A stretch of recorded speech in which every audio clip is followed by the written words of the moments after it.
Unfortunately, after 100 years, when the College of St. Rose, unfortunately, was closing its doors, trust me when I sit there or stand here and tell you, wasn't looking anything for this project.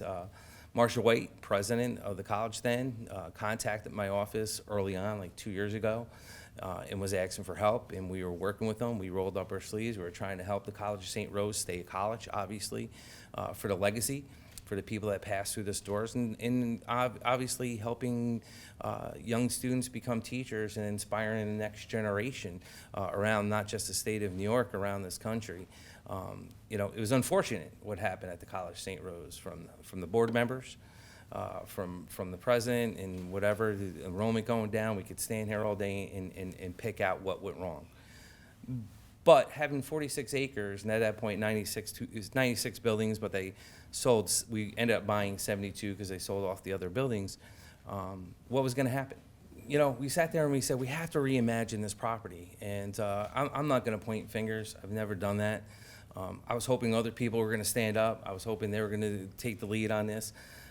Never in a million years did I ever think the county of Albany was going to be involved with a project of this magnitude. I have the LTAC property in Waterville. We finally got on the market, which is the biggest piece of property in Albany County. I thought that was going to be it. Didn't think we'd be into the central warehouse.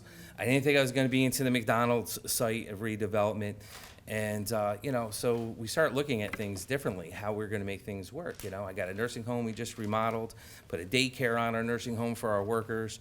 I have 4 floors up at our nursing home that we're remodeling to move people. So I was shuffling county workforce around originally. I'm going to kind of shuffle them this way now. But reason why I'm laying all this out was something we didn't look for. But when I went to the legislature and I sat down with Joanne Cunningham and Wanda and Dennis, it was a no-brainer. It was a no-brainer to sit there and say, you got 46 acres in the middle of the county, in the heart, and that's why I look at the city of Albany as the heart of the body of this county. And if that fails, it goes out to the suburbs. It travels.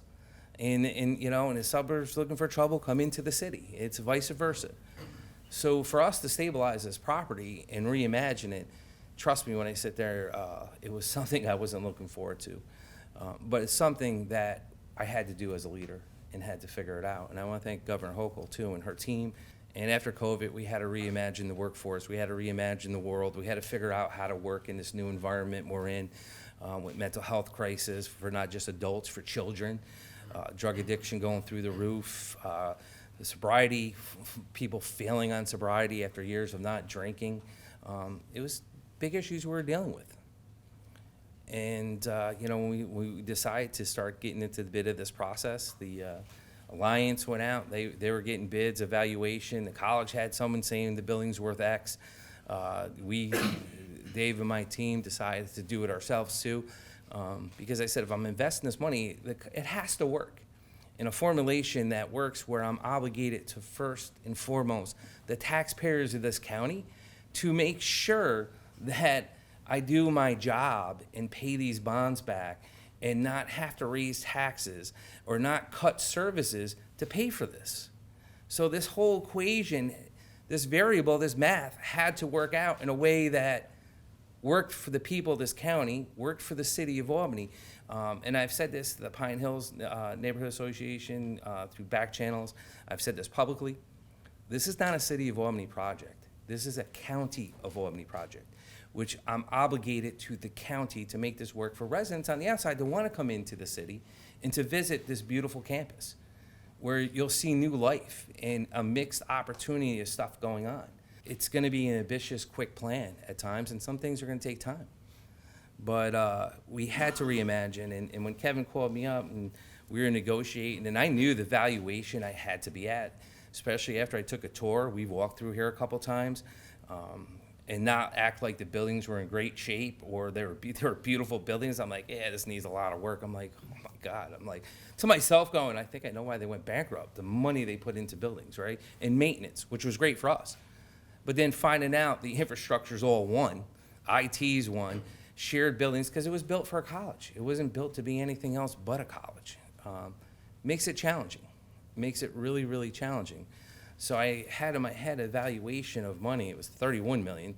I didn't want to go up to 35 because I'm like, for me to make this work, pay these bonds back quickly and maintain this property and not raise taxes and cut services is going to be challenging and eating up our reserves. When I did my state of the county here and talked about what's going on in the county, our vision of going forward, I'm here to deliver on that promise. And I really want to thank everyone, because it wasn't just me, it was my team around me, it was the legislature, the governor, Assemblywoman, well, I was gonna say something, someone could have corrected me, Senator Fahey now, who got that legislation through and the governor signing it, and the leadership of the board and the leadership of every board member that made today possible.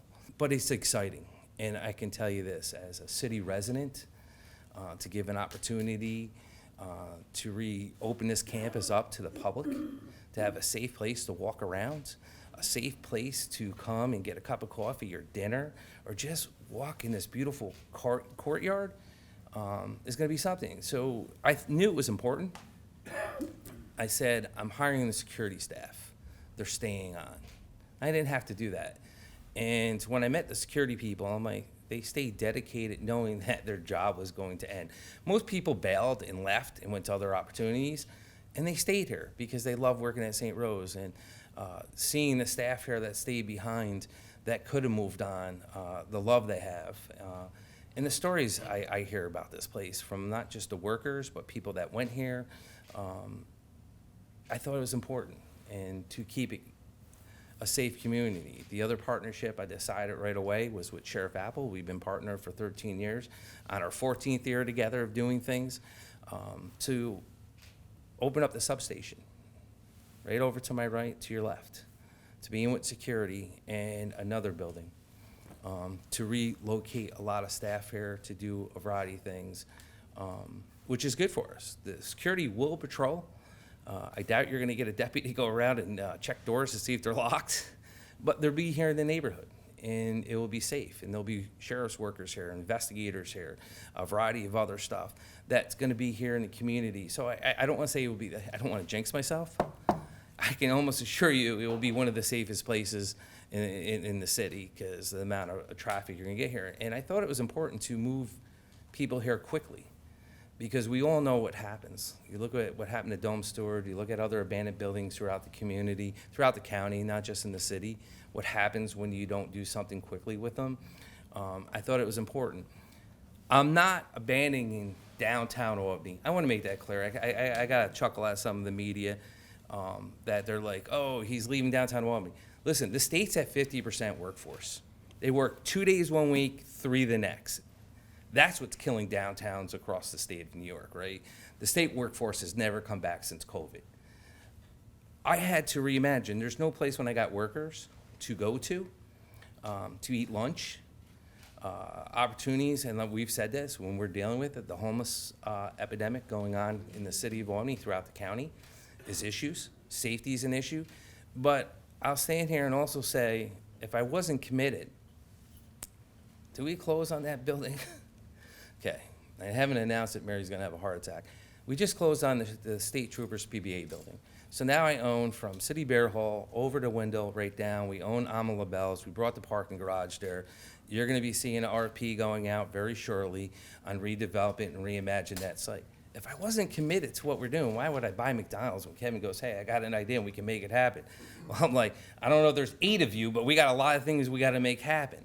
I had people knock on our building and talk about redeveloping it, because we just redeveloped the whole building, and it's taken us only 15 years to get through the whole building and every floor. But there's an opportunity to bring new life in downtown Albany, and I'm not saying we cannot possibly shift all our workforce here, but the buildings we looked at were buildings that Kevin and the board is gonna have issues trying to reimagine, repurpose. So I'm not saying I'm taking prime spots or we're going to the best of the best buildings and leaving the rest on the table. But I want to assure everyone here, who's paying all the bills? I got to pay for the maintenance now, the upkeep, all the boilers, all the infrastructure, the security, the personnel we're leaving on here. Who's paying all that? So I have to make it work in a way where I can shift workers here and balance all that out. Where I get rid of some buildings, I pay that debt down, and I can assure you, I'm already looking how I'm knocking that $35 million out to have it down to zero as quickly as I can. We're gonna be transparent. We're going to listen to the Pine Hills. We're gonna listen to the residents of the city of Albany. But I'm sure as hell gonna be listening to the residents outside the city. And we wanna do a 55 and older community that we can have senior housing. We don't truly have senior housing in the city of Albany. I wanna say this, as I go around the county and I see other senior housing, and I see the opportunities they have at their fingertips. We don't have that here for our seniors. There might be some senior buildings, but we don't have that. But for seniors to be able to walk this courtyard, go to the gym, go to the new coffee shop we're gonna be announcing to open it up, go to our adult daycare that we haven't had since 2011 in the city. When Green Island, Watervliet, Cohoes, Queens, Burnox, Westlow have a community center for seniors, and the city hasn't since 2011 when the last mayor closed it. Shameful. And we're gonna make sure we address that issue. Stay seated, stay ready, because there's gonna be a lot of interesting things going on here and a lot of opportunities, a lot of things that I hopefully are going to announce that are outside the box, which people are gonna be surprised at. But I gotta line up. And the hardest thing right now is to own a property. So I am so happy to stand here today with my partners to announce that, yes, after Kevin and I sign all the documents, we will be the official owners of the St. Rose campus to reimagine.